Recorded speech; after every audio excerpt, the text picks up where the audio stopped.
Alpha Software este o companie de produs care are un produs propriu de gestiune afacerilor. Avem aplicații de contabilitate cu module de gestiune, financiar, salarii, mijloace fixe, costuri. Compania a fost înființată în 1990. În perioada respectivă, provocarea era să obții calculatoare și de atunci am tot crescut. Suntem o companie care ne adresăm pieței economice românești.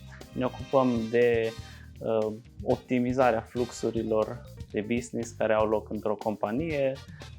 Asta facem cu o serie de unelte care sunt prezente în produsul nostru. Avem aplicații de contabilitate cu module de gestiune, financiar, salarii, mijloace fixe, costuri. Companiile, până la urmă, sunt oameni și cred că nici compania noastră, evident, nu face excepție de la regula asta, așa că punctele forte, cu siguranță, sunt tot în zona oamenilor. Pentru mine, compania reprezintă un loc în care poți ajuta pe alții, specific pe colegi, pe cei cu care lucrezi, și să fie un loc în care să lucreze, să le placă să vină. Avem peste 600 de clienți, companii românești, destul de multe. Suntem preponderent în zona asta Transilvaniei, sigur că avem câteva companii și în București.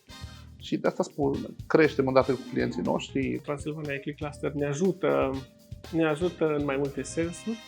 Avem posibilitatea ca prin ei să discutăm și inclusiv cu cei din guvern, altfel vine o întrebare adresată dacă vine printr-un cluster. Avem o relație bună și o colaborare bună, facem un networking, vedem multe oportunități, vedem multe planuri de finanțare.